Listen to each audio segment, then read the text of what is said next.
Hi, everyone. So, we're going to talk today about how to photograph a city. So, it sounds like a very broad topic. Really, I can't tell you how to photograph a city. There's a million different ways. Everyone does it differently. Everyone has different ideas, and that's the beauty of photography. It's ultimately you're going to find your own voice and your own way of shooting. But I've been photographing New York almost on a daily basis for the last 12 years. I have tens, 100,000 images of New York.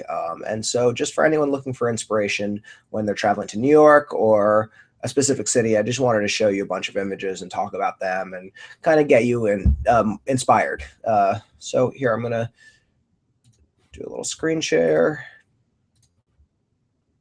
Okay. Here we go. So I'm going to show you just a bunch of different images here. So, here's a beautiful image of Grand Central. A moving crowd. You can do this image anywhere. It's this one I think was a 6-second exposure of a very busy station, and I waited for the woman to stay still. The image wouldn't have been much of anything if it didn't have this central still figure to it. You need a tripod for this in Grand Central. You can't use a tripod unless you get a permit. So I used a ledge. Yeah. And, here's an image. I don't even know why that was in black and white. This one was taken in Sheep's Meadow in the winter. There's going to be a little theme. I'm going to show you some really beautiful kind of landscape images. This is a mixture of kind of a street photograph and a landscape image. It's one of my favorite locations to photograph in the city. I have in all different types of weather. You want to photograph at different times of the day. You want to photograph at dusk. You want to photograph in the elements. In the rain is one of the most beautiful times to photograph the city. In the snow. This image, of course, was on a snowy day. I added a little white vignette to it. A lot of contrast to make it feel kind of painterly because I think it really worked for this photograph. But ultimately, waiting around for this couple to be walking near where I was, and the man started running after the woman to tackle her, and it really added something extra. So if you see something, a background that is perfect, take that photograph, but wait for, there's always, not always, but a lot of the time something extra, something special will happen if you wait for a while. And so don't just, find that perfect location and take that shot and move on. Sometimes just wait around and see if, the shot or the area can improve. It happens frequently. Here's the same location in a really foggy, rainy night. This is the type of weather that you'd want to stay indoors in and stay warm, but it yields the most beautiful photo, the most beautiful light for a photograph. You're looking down on Times Square here, and the light is just popping off the city into the foggy night. Here's Poet's Walk. This is very late at night in the middle of a very uncomfortable freezing snowstorm. I was very uncomfortable here. It was tough to keep my camera covered and dry and the clean lens and to take this photograph, but it was so worth it. You can see how strong the wind is. It's a sharp photograph, but within the trees and the long exposure, there's this just beautiful movement in here. There's something to be said for going out when it's not as comfortable. The same image in the rain. This was taken in the winter during a rainy, foggy night, and the color in the sky, that purple, this light happens once a year. You may go out on many different foggy, rainy nights, but only once is it going to really look like this. Here's another shot in a very uncomfortable winter night, but really beautiful and inspiring at the same time. And another shot at dusk, on an average winter day. You can see how dusk and the blues just come in and look really beautiful. And an image like this, a lot of people would have the tendency to overexpose it. This is a dark image. It should be dark. It should feel dark. It should feel like night. It should, you should have that feeling of not being able to see too well. Here's another image during a snowstorm in a sunset. If you zoom into the details here, you can really kind of see, I don't know if you'll be able to see it, but you can see the streaks of the snow going. And that snow just made the sunset come alive and look like the whole city was on fire. I'd want to take this angle for a while, and I came and, I really got lucky with how it looked. Here's another shot of the Brooklyn Bridge with just, near dusk, but backlit and just capturing this amazing shadow and the amazing water. But you don't always have to shoot during the best light isn't always at dusk or in the snow or the rain. You can I shoot in the middle of the day all of the time, and I think the look is spectacular. This was shot in the middle of the summer, I believe, in the middle of the day, just so the light is hitting the street but not the buildings on the side, and it kind of creates this amazing hazy, contrasty look. If you shoot in the middle of the day, you're gonna get a lot of hazy shots, and hazy shots can work for a lot of different subjects. Not all of them. They're not going to be just even and beautiful like the other ones, but they'll be beautiful in a completely different way. And so I think you should experiment with all of that. Here's a shot just looking at the street with all the little details. This is something that is very easy to overlook. You walk past a million times, and you're looking up at all the beautiful buildings, but you have all these different amazing textures brought out by that light and the shadows. And waited for the person to walk to get an added shadow in there.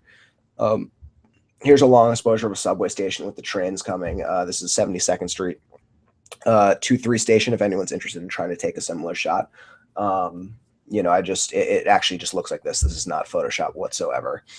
Be careful about, they don't let you use a tripod on the subway stations. So I don't want to tell you to do it, but here's another shot at night. This is just, I'll tell you a funny story about this. I was standing there taking a bunch of 30-second exposures, and after 2 minutes of doing that, I looked down and I'm surrounded by a family of raccoons who definitely did not think I was a person because I was not moving. So I moved and everyone freaked out and we all ran away. Here's, an image. I showed you a lot of, beautiful photographs of, these iconic, mostly iconic areas of the city and things in the city. But here's a shot of a bodega. And this, to my daily life, this is more, more real for New York than any of the other ones. I mean, New York and any city is there's cities of contrast, and there's many different things. And so, you want to take those beautiful, iconic shots, but you also want to try to capture beautiful shots within the details. I love this. You look at all the details, just there's so much life in here. There's so many different things. This is, to me, a very beautiful shot for a completely different reason. Of course, there are interesting people that you're going to come across in any city, and you should definitely photograph them. There's something to be said for people that look really interesting and come alive in photographs and just make you feel inspired. And this is one of them for me. I was waiting on a street corner and just watching people go by, which is something you should do. You should pick a corner with a lot of people and just wait and try to wait for those unique moments to come to you instead of, seeking out the beautiful things. You should go to a place where they are and just wait and watch, and you'll be a little bit better with your camera and faster with your camera if you let everything come to you. But let's compare this image and this really, overtly interesting person with this. This is just an everyday person, with this incredibly nervous look to her face, taken from the side. I liked how the fingers and just, you can feel the nervousness in this photograph. And this image almost screams New York to me more than any of those images of the skyscrapers. We're a city of nervous people, most of us. It's a city that makes you nervous. It just does. All these people on top of each other, all this competition, all these amazing. There's all different types of people working really hard, and we push each other, and it drives you nuts. And so this image kind of actually screams New York to me more than the other ones. So there's something to be said just for that. Here's a beautiful image of nightlife. If you're going out to have a drink, bring a camera with you. Night images can be the most beautiful. I love to photograph the city at night. I think that's when it's the most photogenic, and the people are so photogenic then too. You have the colored lights. If you look around, you see all the different light qualities. You can go close to any of those and use that colored light to photograph people or to photograph scenes. You can create some incredible imagery. Here's a detailed photograph of the city that I really love. You can create these kind of, with a zoom lens, these kind of mishmash of different things, and kind of, not necessarily an abstract photo, but a beautiful photo where it kind of makes you think about different things. I love this photograph. It shows fashion in the city. Fashion in any city is a big part of it. And these are all kind of people who are dressed slightly differently, but they look exactly the same. I call this one variations of the same. a contrast between two people who couldn't be more different on the outside, but who knows on the inside they could be exactly the same. I love how this feels. So this guy's a character too for a completely different reason. Guy selling fake Louis Vuitton handbags in the city. I got this image by pre-focusing my camera, zone focusing, which I suggest learning about if you want to get into street photography. I was, focused to a certain distance with a wide angle lens. And so the whole scene is sharp. And so it makes it a lot easier to take candid photographs like this. An image of, a girl with back problems walking home from work. This is a lot of professional women in the city. Many of them have back problems, many that I know, because they're carrying that huge, heavy bag and just the stress of daily life. A lot of people have back problems. This image is just, an image of someone coming down the street. You could take a million images of people coming down the street that wouldn't be that interesting, but focusing on this expression here, what does that expression say to you? It kind of scares me a little bit. It makes me think just of the different emotions going through her mind. And this is another image that says something to me about the city, even more so than the buildings.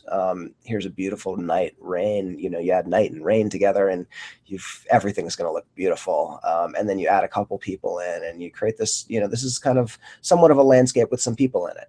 Another beautiful colored light. Photograph. It's a person that's photogenic, but it's the colored light that really adds the mood to it. And the same with this image. You see the theme to the last three, how they look, the night and the rain, and the interesting people in it.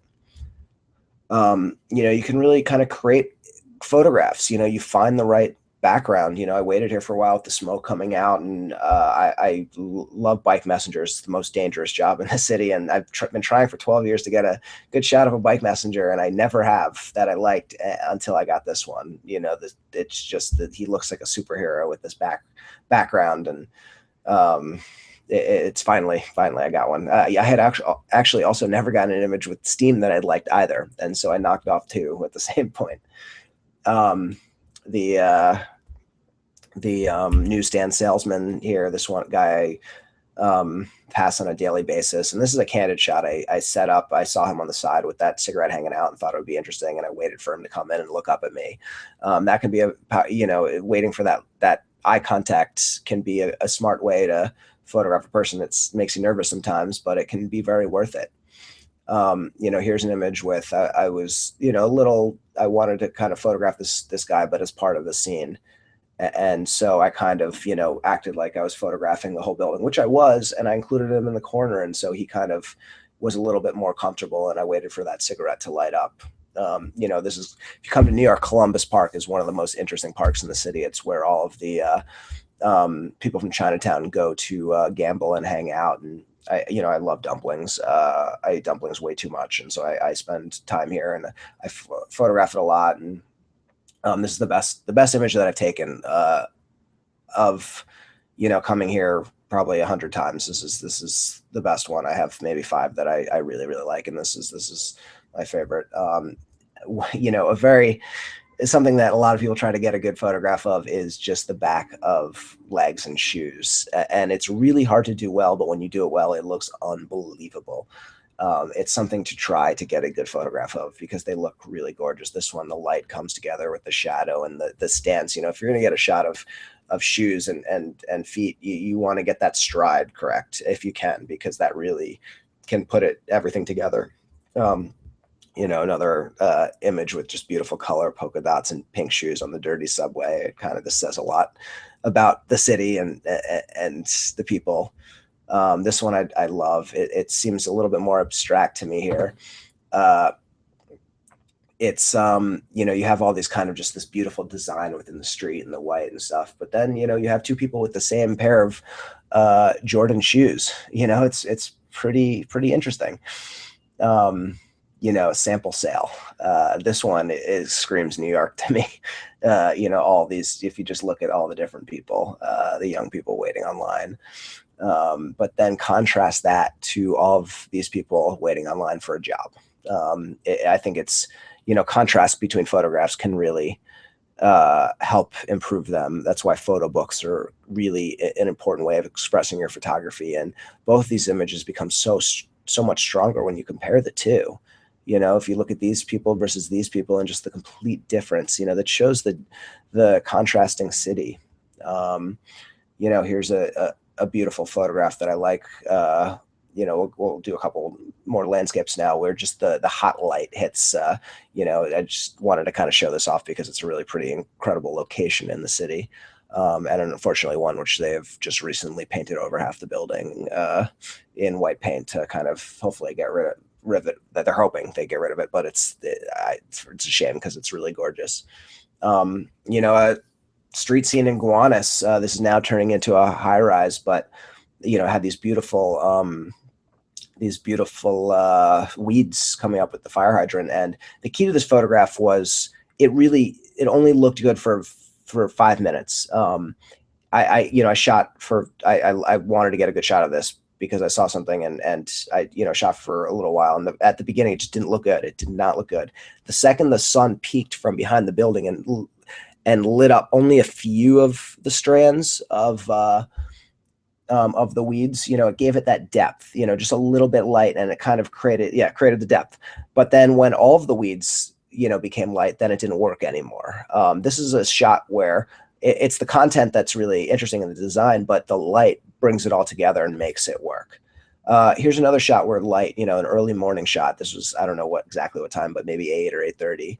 And I saw this, it's a busy corner. So there's a lot going on even at that time. And, I saw this beautiful light and it works without the person, but I waited till a person came in and it turned out to be a really interesting and colorful person that contrasts with the scene really well. Here's a shot of garbage. I photograph garbage, piles of garbage. There are a lot of them, especially in Soho. And I think it'll be an interesting image. I think it'll actually age really well as a lot of these businesses go out of business and things change. You look at old shots of the city where there's, old advertisements that don't exist anymore and they become really interesting. So I think over time, this is actually going to be, it's a beautiful shot now, even though it's garbage. And I think it's going to only become more interesting as time goes. New York is filled with banks and it's terrible. They're taking over all the interesting places and they're empty. And, it's often not something that you think to photograph. And I normally don't. This is one I pass a lot and it just looks so empty, even though the color adds to it. But then, one day I saw this little plant sticking there, just completely contrasting the look of the bank and standing out so much, even though it's so small. And I thought that was a really interesting way to photograph the bank.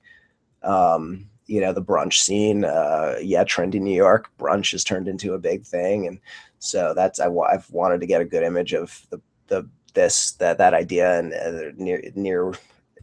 near me is one of the most popular brunch places. And this is, kind of what it looked like. And the way I photographed it, if you look, I tried to create some depth. I was lucky the way this is laid out, where you're able to capture a picture of someone eating, and if you zoom in, you can really see the food, and actually looks pretty painterly with what it's shot through.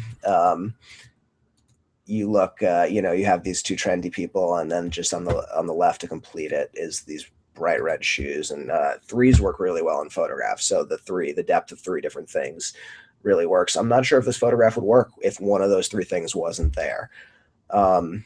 Here's a busy street corner in Canal Street. Sometimes I like to think of photographing people in the city as if it were a landscape and the same ideas.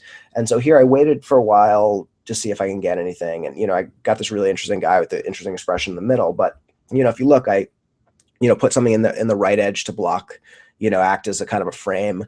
This guy coming in here, he is a frame on the bottom left to point your eyes in the middle of the scene. And if you look at the other, it kind of everything, everywhere you look, keeps you moving around the image. There's so much going on in all of the details, but they keep your eyes moving through. There's, really a depth in this photograph, and it's a complex composition. I was photographing for a while and I was lucky that everything came together like this, but I try to do this frequently in a lot of different areas. And occasionally it comes out well. Rarely, almost never, it comes out this well. So I just wanted to show what's possible if you keep trying and keep trying to do it. an image of the diversity in New York. All different. It looks like everyone's from different race, different looks like type of people, and the beautiful light. Same thing here. This is during a street fair. It can be good to I like to photograph the city on an everyday basis, but it can be good to go to places where there are a lot of people to photograph. I think of this as another landscape of faces. Here's a shot which I like to think of as a shot of gentrification. I have no idea what's going on here, and so I don't want to. I don't necessarily want to, give an idea of what it might be because I don't know. But it's a fascinating image. Back here is I don't know if you know the photographer Jay Mizell. That's his bank building, which was just sold for $55 million on the Bowery. Here is an image of gentrification. That it's a block from my house, and this building, everyone was kicked out, and I was there one day before, and they started painting it, and then the next day they had just gotten up to the these little statues here, and it just screams gentrification. The white paint covering the black, old paint, which was more beautiful than it is now. So it's you come across these things on a daily basis if you have your eye open, but if you know about the ideas and you shoot over and over and you start to look for them, and then you start to notice them more frequently. Another shot, another contrast. It's beautiful with the blues and the reflection of the trees in Central Park on the limo, but the contrast between the limo and the guy walking with a blanket over him in the middle of winter is pretty stark difference.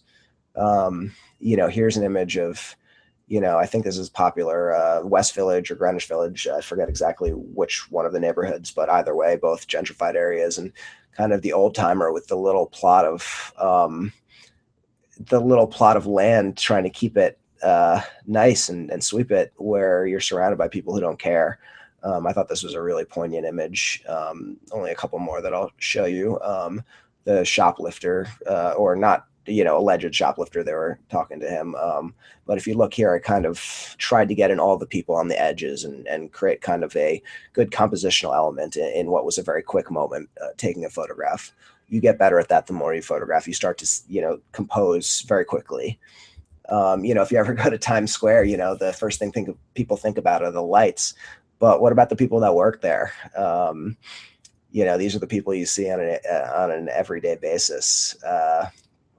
And finally, this is a more abstract shot of a bubble in Soho, which Soho is kind of the, it's a big shopping mall. It was turned into kind of the main shopping district in New York, and it's kind of the way I see Manhattan, as this big bubble. And there's so much stuff going on inside of the bubble, but it's a bubble in itself. And this is kind of the way I wanted to end this talk. And you can create these abstract images. They're really hard to create. I'm still working my best on getting more of them. But I think this image kind of helps to sum up all the rest that are a little bit more obvious. So thank you, everybody. Let me turn the screen sharing off. Stop. I hope this helped you out. I hope this gives you some inspiration if you made it all the way through, and especially if you're coming to New York. I wish you luck. Please, try to photograph it as best you can. Have a good one.